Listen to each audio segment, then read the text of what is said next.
Cheers, guys. Epix911, welcome to the Elitist Geek VR news for Monday, September 12th, 2016. No, this is not a wine glass. It's actually a Belgian tulip beer glass. The idea being you hold the stem, you don't warm the beer. So nothing to do with VR. I just throw that out there because admittedly it does look a little strange, right? Lots to talk about in the news, but there's some VR preamble stuff that I want to start with first. And the first bit has to do with the doom and gloom VR is dying articles that have been pissing me off the last week. And you guys know they have if you've been watching the videos. There was an amazing article written yesterday. I lost the article, can't remember the author's name, he or she, so I'm going to just refer to the author as they. And not only did they bring up my counterpoints, but in some cases strengthened the hell out of them, they also brought up points that I hadn't considered even. And it's just, you know, sometimes these things happen for a reason. And maybe I lost it because it deserves its own episode. It's an important discussion to have and some good points. I'm going to find that and I'm going to do that video. The next were a lot of comments that I had asking for clarification on my PlayStation 4 Pro comments. So for those who haven't watched the videos, essentially what I said was, you know, I was disappointed. I felt that the PlayStation 4 Pro was underpowered. And if you look at it compared to the PC, Project Scorpio from Microsoft, sorry, it is underpowered. If you look at it, period, from just a regular point of view, that video card that's inside the PlayStation 4 Pro is underpowered. But the main things that I talked about that threw a lot of people off, I know a lot of you know, so you can skip to the next one. But for those who don't, I just want to touch on those really quick. And that has to do with the number of polygons. I talked about that. And the texturing, so texture mapping. So just briefly, I'm going to put a couple of pictures up. One of them is Dark Souls 3. The other one is going to be rigs on the PlayStation 4. Let's take a look at the the Dark Souls 3 on PlayStation 4 first. Notice the textures. And the textures is stuff like the ground. You have pebbles of all kinds of different sizes, rocks, boulders, mud, different types of mud, clay, some grassy patches. The point being you have varied and rich textures. Now take a look at rigs. Yes, it's futuristic and you can explain some of that way. But if you look at the walls and stuff, and remember, I don't judge a game based on graphics. But graphics can be a vital component, you know, not just for selling to those people for who it is a big deal, but in selling certain types of games. That's just the reality. So you look at rigs and you're going to see there's a lot of single colors being used. So a green wall, and maybe it has different shades of green. And, you know, we talk about gradients. So you're going from the dark green to the light green within one area. All of that is, those are all tricks that programmers use to save memory, increase performance. So that's what I meant when I talked about texturing. Now look at the polygon. So when I said you have a low polygon count on the PlayStation 4 Pro for virtual reality, look at the same graphic, that rigs again, and note the triangles or polygons that make up all the graphics.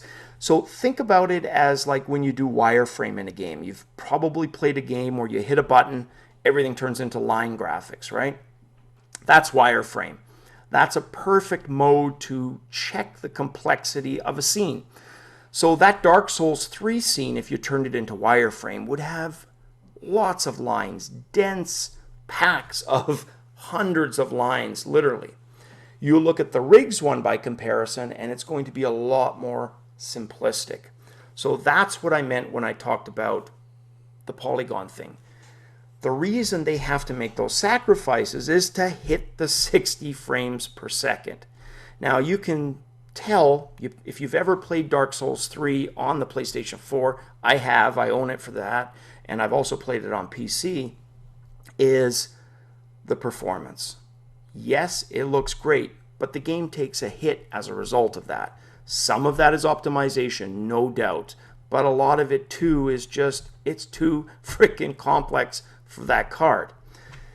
So in virtual reality, the shortcuts they take to get around that, because remember, they don't just have to hit 60, they have to hit 60 convincingly so that reprojection can take care of the rest. And that's where I worry.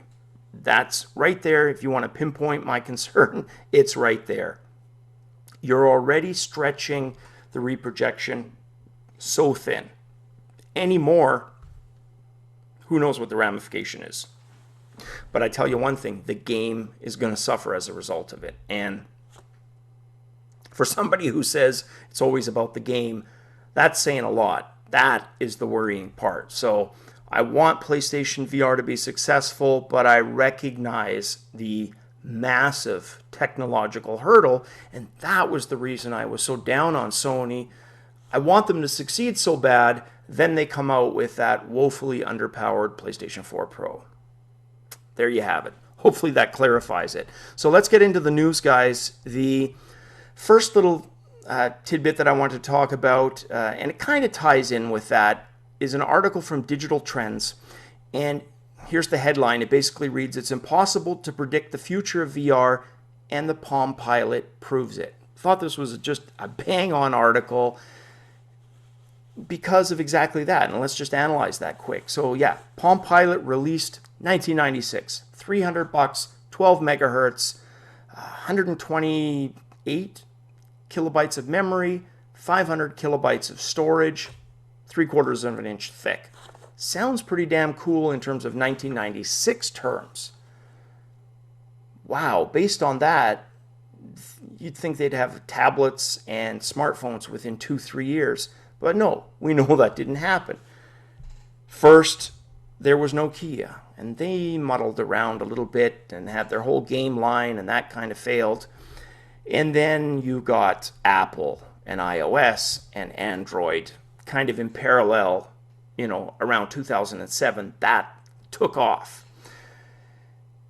Why didn't that take off sooner? And that's kind of the whole point of the article. That's why I like the article so much. And that's just one example. Why did nobody connect the dots? Why didn't they have those phones in 2001 instead of 2007? And, that's one example. Like I said, you could look at the iPad as another. There's a hilarious link which shows Jean-Luc Picard from The Next Generation using what looks like an iPad, right? Or a tablet. Doesn't have to be an iPad. And, you had Microsoft come out with a tablet in the early 2000s.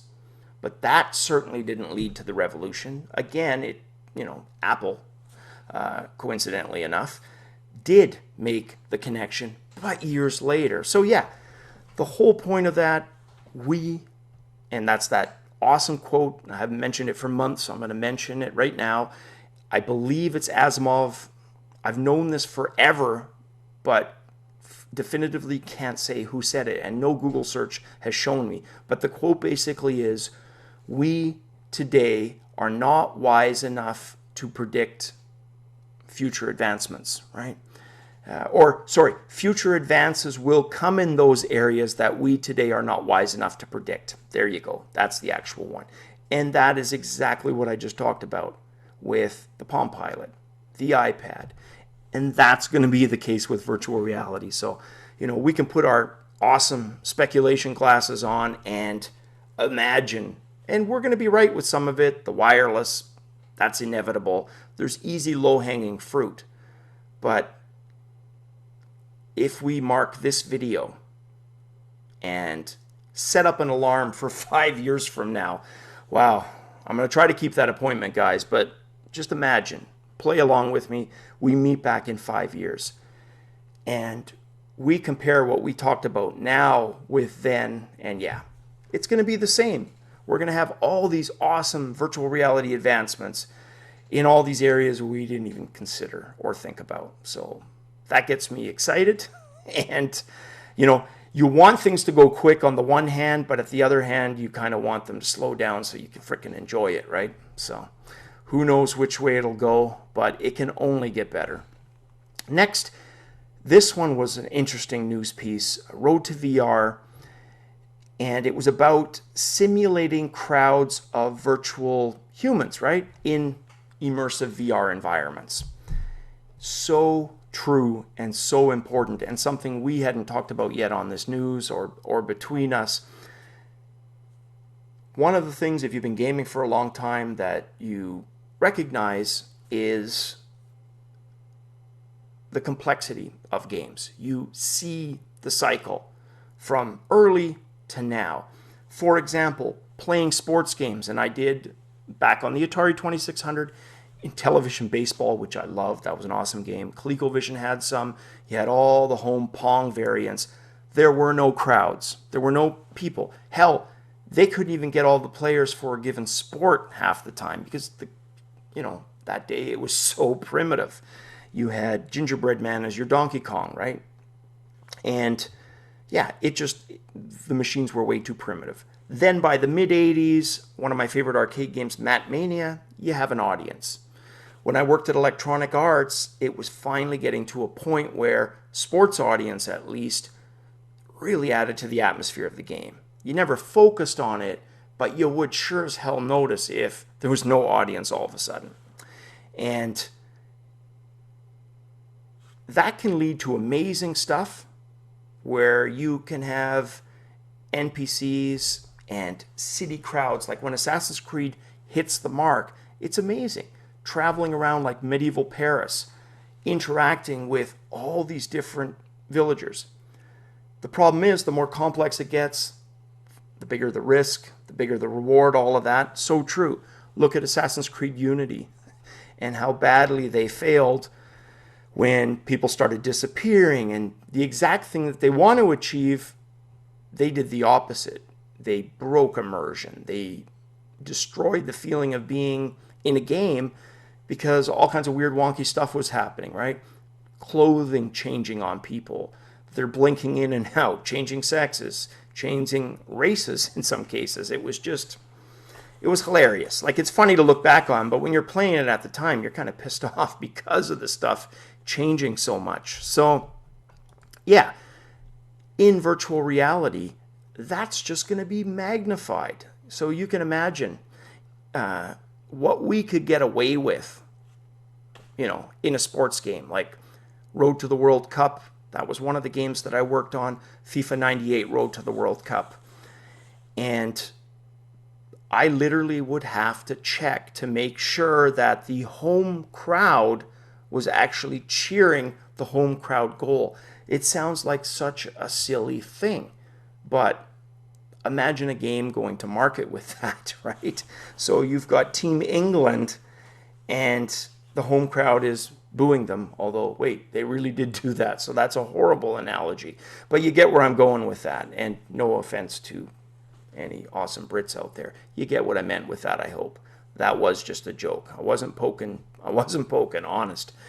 But yeah, with virtual reality, you have the ability to enhance the immersion with awesome crowds, but even more so than with Assassin's Creed Unity, you can yank somebody harshly and painfully kind of out of virtual reality and back into the real world if you fail the virtual crowd. So something I hadn't even thought about, and yet another area that somebody is thinking about, and those are the comforting thoughts that we should have as early adopters, that, okay, we're not able to think of everything. Thank God there's people out there who are thinking about those details, because all of that is going to come together and enhance virtual reality for us, ultimately.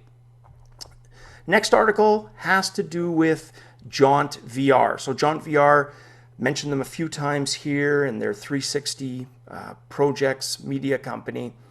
They, and Arthur Van Hoff, he was the person, the interim CEO, also a co-founder for JauntVR, he spent 3 months looking for a replacement CEO.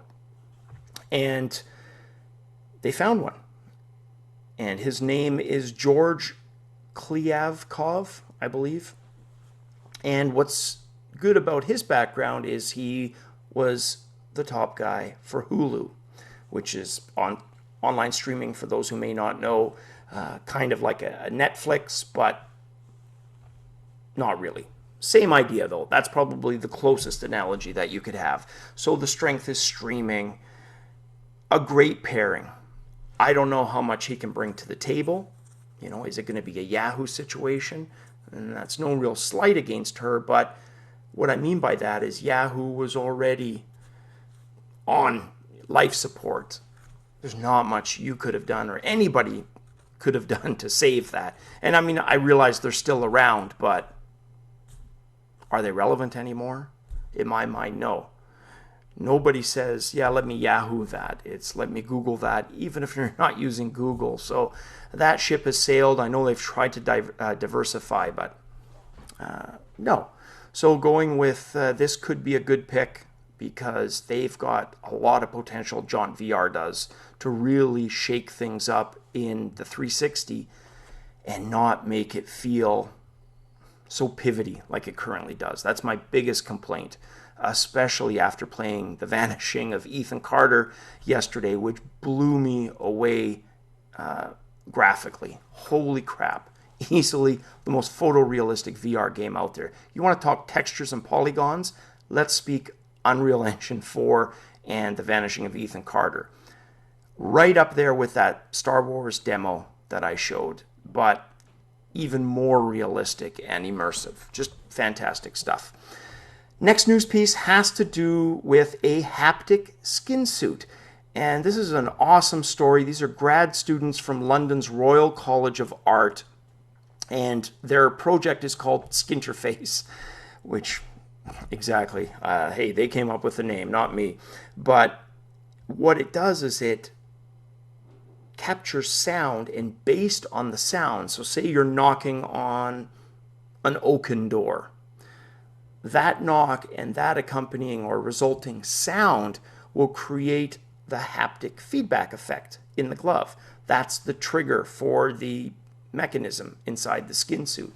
So all kinds of really, really cool potential with that in all kinds of areas. Like, just like VR is such a natural fit for cockpit games, I think a skin suit would have that same kind of impact for any kind of game where you wear an actual suit, whether it's diving, an astronaut. Like, you could do something like a drift, for example, with the type of feedback that they're looking for with sounds.